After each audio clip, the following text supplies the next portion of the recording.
안녕하세요. 황건베개입니다. 1부에서는 우주의 법칙에 대해서 일반적인 설명을 했었는데요. 2부에서는 본격적인 스승의 가르침이 시작이 됩니다. 스승은 말합니다. 여러분이 나의 가르침에서 최고의 생애 비결을 얻으려면 이 가르침에 대해서 열린 마음 그리고 중립적인 자세로 귀담아 들어주십시오. 우주의 법칙을 이용하기 위해서는 그 법칙의 작용에 대한 명확한 이해를 지니고 있어야만 합니다. 이런 사실을 생각해 보십시오. 여러분은 어떻게 오늘날의 모습에 이르게 되었습니까? 바늘꽃보다 더 작은 미세한 세포에서 자라난 것입니다. 물론 그 최초의 세포 속에 몸, 머리, 팔, 다리 등 인체의 기관을 물질 형태로 담고 있을 수는 없겠지요. 그 세포는 정확히 자기 존재의 법칙에 따라 하나의 확고한 영상, 다시 말해 여러분이라는 그림을 간직하는 능력을 지니고 있었습니다. 여러분은 그 법칙에 따라 피어나고 자라서 마침내 그려져 나온 것입니다. 여기서 한 가지 사실을 분명히 해두어야겠습니다. 요점은 이렇습니다. 그 어떤 형태의 마음을 품든 마음이란 영상 또는 그림을 간직합니다. 그리고 어떤 형태의 어떤 마음 속에서건 확고하게 맺힌 그림은 그것이 어떤 것이든 마침내 현실로 나타나게 됩니다. 이것이 저 불변하는 위대한 우주의 법칙으로서 이 법칙과 함께 해나간다면 우리는 우리 삶의 지배자가 될 것입니다. 만일 이것이 사실이라면 왜 우리의 모든 소망과 생각들이 현실로 나타나지 않을까요? 그중 많은 부분은 현실로 나타납니다. 그러나 무지로 인해서 알아차리지 못하기도 합니다. 만약 우리의 소망이 일어나는 그때에 그것과 갈등을 일으킬 만한 다른 어떤 생각도 없다면 마음은 엄청난 위력을 하나의 소망에 투입합니다. 그러면 그 소망이 그려져 나오게 됩니다. 여러분의 마음속을 온통 차지하고서 생각의 힘을 약하게 만들고 있는 저 혼돈의 원인은 무엇일까요? 그것은 여러분 내부의 힘보다 더 큰 힘이나 세력이 외부에 있다고 믿는 그릇된 신념 체계 때문입니다. 여러분이 다음으로 배워야 할 단계는 이것입니다. 어떤 삶을, 어떤 조건, 어떤 환경이든 그것에 대한 의식 혹은 마음속의 확고한 그림은 그 자체가 바로 실물이요, 현실이라는 것입니다. 오감을 통해서 경험하는 사물이나 현상이란 실은 밖으로 그려져 나온 정신 속 영상입니다. 정신의 영상이 육안으로 볼 수 있고 손으로 만져볼 수 있는 실물이 된 것이지요. 아마 여러분은 사람이 여럿이면 마음도 여럿이라는 말을 들어보았을 것입니다. 그러나 오직 하나의 마음만이 있을 뿐입니다. 오직 하나의 전기가 있고 하나의 대기가 있듯이 말입니다. 그리고 그 마음은 세 개의 마음으로 이루어져 있습니다. 신체를 조절하는 깊은 쪽 마음과 오감을 통해 사물과 현상에 접촉하고 있는 바깥쪽 마음, 그리고 안쪽 마음으로 이루어져 있습니다. 안쪽 마음은 우리 내부의 힘의 중심으로서 어떤 것도 이분법적으로 보지 않습니다. 그 마음은 불가능도, 실패도, 장애도 모르고 어떤 한계나 결핍도 모릅니다. 안쪽 마음은 바깥쪽 마음이 인도하는 대로 이끌리면서 엄청나고 무한정한 힘을 보냅니다.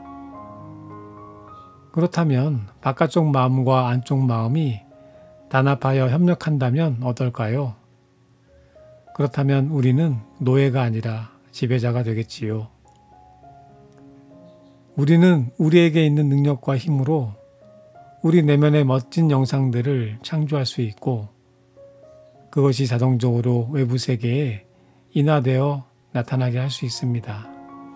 이렇게 되기 위해서는 우리는 바깥쪽 마음을 훈련시켜야 합니다.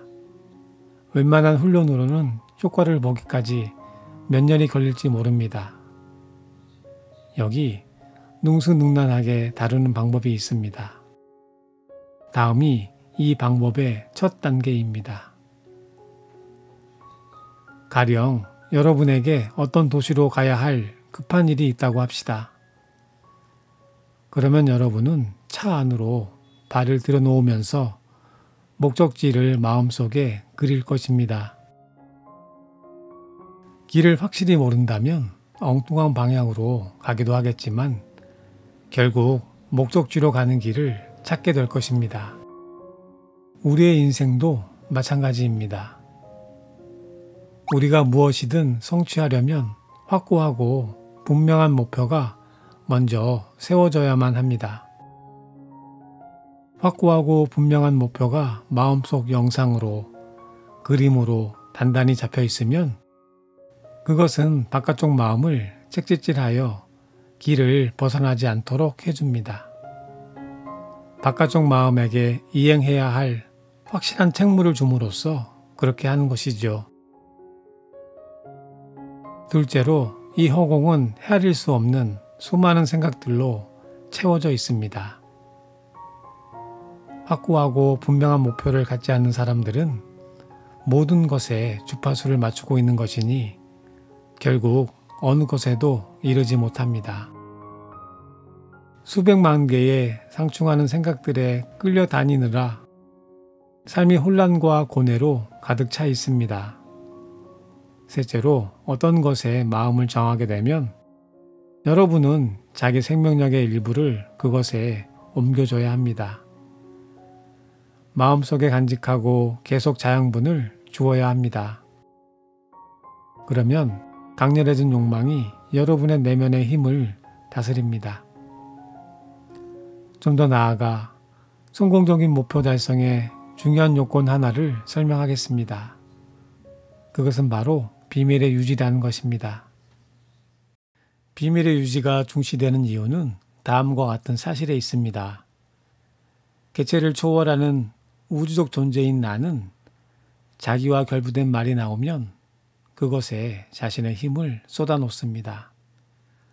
그러니까 여러분의 계획이 말로써 표출되면 그 계획은 여러분에게서 풀려나와 위력이 허비됩니다. 바깥쪽 마음은 도피할 길을 찾아내고 여러분은 추진력을 잃어버리게 됩니다.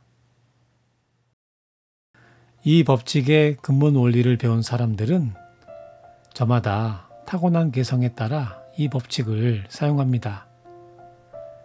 내가 하고 있는 방식에 대한 힌트를 여러분에게 드리겠습니다. 단, 여러분의 고유한 방식을 뜯어 고치지는 마십시오. 나의 방법이 화가와 비슷합니다. 화가는 자신의 그림을 화폭에 담고 나는 나의 내면에 담는 것이지요. 그림을 탄생시키기 위해서 화가는 그림에 집중하듯이 나도 그렇게 합니다. 외부 세계로부터 영감을 얻기도 하고 하루에도 수백 가지의 일들이 떠올라 주의를 흐트려 놓으려 해도 그런 것에 저항하지 않고 이내 그림으로 돌아오듯이 나도 그렇게 합니다.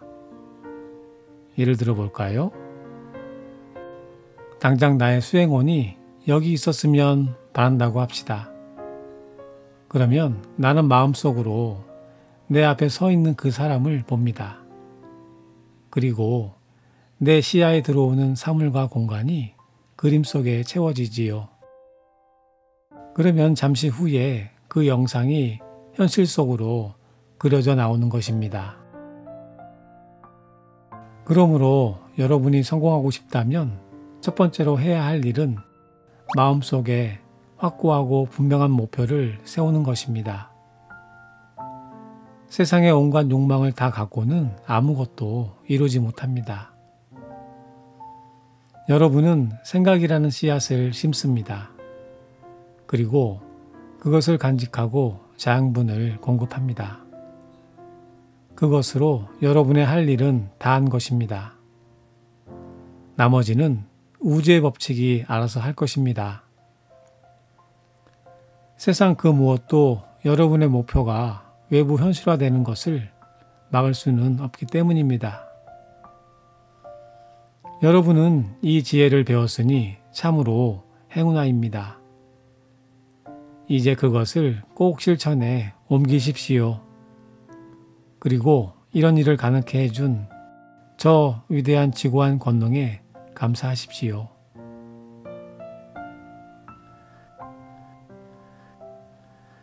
이 글을 읽다 보면 무슨 마법이라도 전수받은 것처럼 신비로운 에너지가 느껴지는데요. 10년이 훌쩍 지난 지금 다시 읽어도 그 메시지의 감명함에 경외감을 느끼게 됩니다. 단언컨대 이 책은 시크릿의 바이블이라고 말씀드리고 싶습니다. 여러분에게 어떤 문장이라도 마음속으로 들어온다면 그 의미를 곱씹어 보실 것을 권해드립니다. 그러면 여러분도 이 책의 진가를 알게 될 것입니다.